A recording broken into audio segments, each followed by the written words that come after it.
بعض دوستوں نے مجھے آج ڈاکٹر تو بڑھیا جی کا یہ پریس کانفرنس بھیجی جس میں محترم ڈاکٹر صاحب طالبان کے سلسلے میں یہ بتا رہے ہیں کہ تبلیغی جماعت ان کی ماں ہے، دارالعلوم دیوبند ان کا باپ ہے، اور انہوں نے یہ مطالبہ کیا ہے کہ تبلیغی جماعت کو، دارالعلوم دیوبند کو اور جمعیت علماء کو بند کیا جائے۔ یہ نہیں انہوں نے بتایا کہ جمعیت علماء ہند سے طالبان کا رشتہ کیا ہے، آیا جمعیت علماء ہند ان کا چچا ہے، تایا ہے، ماموں ہے، خالو ہے، کون ہے، یہ نہیں بتایا۔ لیکن مجھے حیرت ہوئی کہ طالبان کو تبلیغی جماعت سے جوڑا گیا۔ تبلیغی جماعت تو ایک ایسی جماعت ہے جو ایسی دھارمک جماعت ہے کہ وہ اگر کوئی کام کر رہے ہیں تو جو بات بتاتے ہیں وہ زمین کے نیچے کی ہوتی ہے کہ موت کے بعد تجھے کس چیز کا جواب دینا ہوگا اور تو اپنے قبر کے اندر کس طرح چین اور سکون سے رہ سکے گا، اور یا آسمان کے اوپر کی بات بتاتے ہیں کہ موت کے بعد تو کس طرح جنت میں پہنچ سکتا ہے اور کس طرح جہنم سے بچ سکتا ہے۔ باقی اس کے علاوہ انہیں کچھ بھی پتہ نہیں دنیا میں کیا ہو رہا ہے، اور نہ وہ اپنے آپ کو دنیا کے جھگڑے میں ڈالتے ہیں۔ طالبان سے ان کا رشتہ اور سنبندھ کیسے جوڑ دیا ڈاکٹر صاحب نے، مجھے حیرت ہوئی۔ دوسری بات یہ ہے کہ دارالعلوم دیوبند کو یہ کہتے ہیں کہ بند کر دیا جائے۔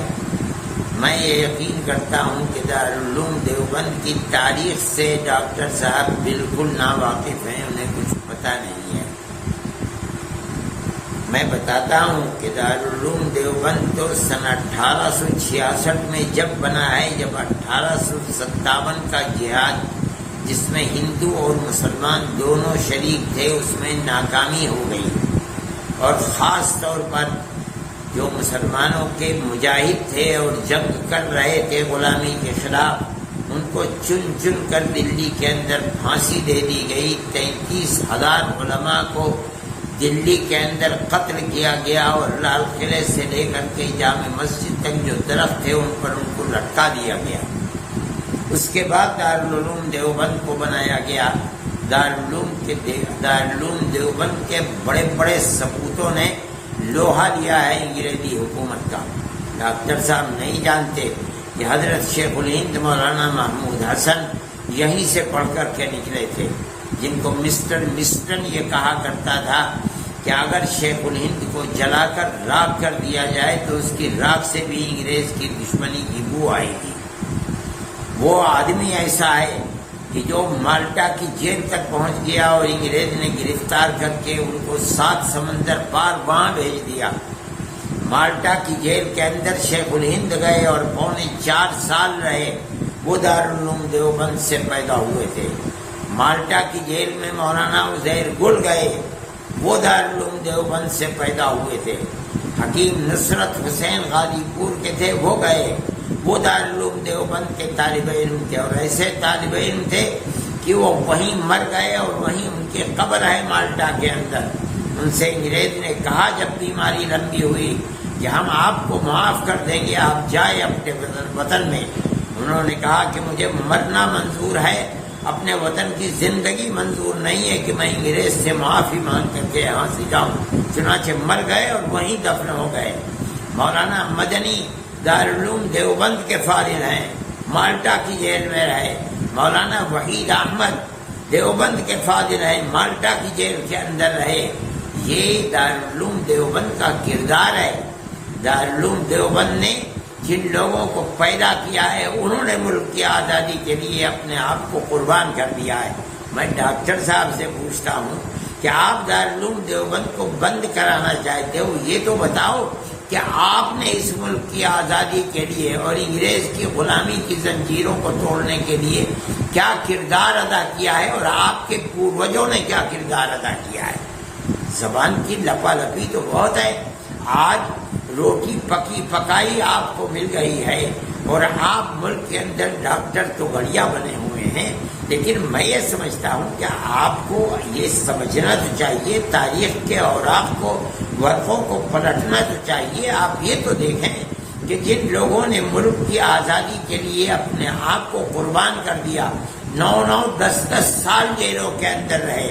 مولانا مدنی سہارنپور کی جیل میں رہے، مالٹا کی جیل میں رہے، مراد آباد کی جیل میں رہے، بریلی کی جیل میں رہے، نینی جیل الہ آباد میں رہے، سابرمتی جیل میں رہے، مولانا حفظ الرحمان جیلوں میں رہے. یہ سب کون تھے؟ کہ وہی تھے جن کو دارالعلوم دیوبند نے پیدا کیا تھا.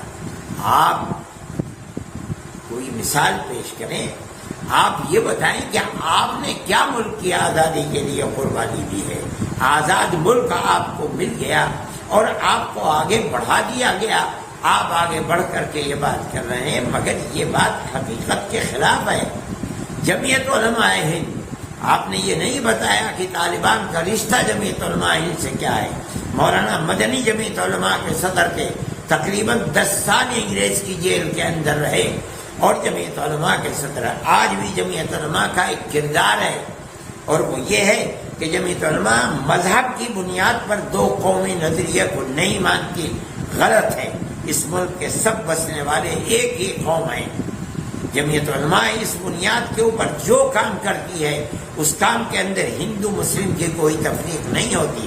ہم آج بھی کام کر رہے ہیں. ہم نے کیرلا کے اندر کام کیا. ایک مکان 4 لاکھ روپئے کا بنا ہے. ہم نے ان مکانوں کے اندر کچھ نہیں دیکھا. ہندو ہے تو اس کو مکان بنا کر کے دیا، عیسائی ہے تو اس کو مکان بنا کر کے دیا، مسلمان ہے تو اس کو مکان بنا کر کے دیا. ڈاکٹر صاحب محترم، آپ ثابت کریں کہ آپ نے پیڑت ہندوؤں کے لیے کام کیا ہے تو کئی مسلمان پیڑت مسلمانوں کے لیے کام کیا ہے. آپ نہیں پیش کر سکتے. ہم آج بھی کام کر رہے ہیں. آپ کا یہ بیان بمبئی کے لیے، ہم بمبئی کے اندر کام کر رہے ہیں، کوکن کے علاقے کے اندر.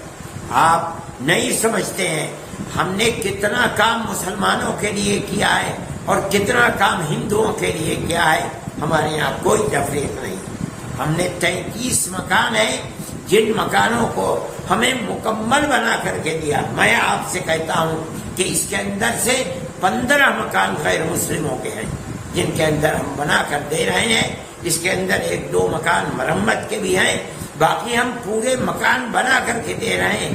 ایک مکان کے اوپر خرچ 3.5 سے لے کر کے 4 لاکھ روپئے تک ہے. ہمارے نزدیک سب ایک قوم ہے، 2 قومیں نہیں ہیں. یہ آپ کا نظریہ ہے، ہمارا نظریہ تو ایک ہی ہے.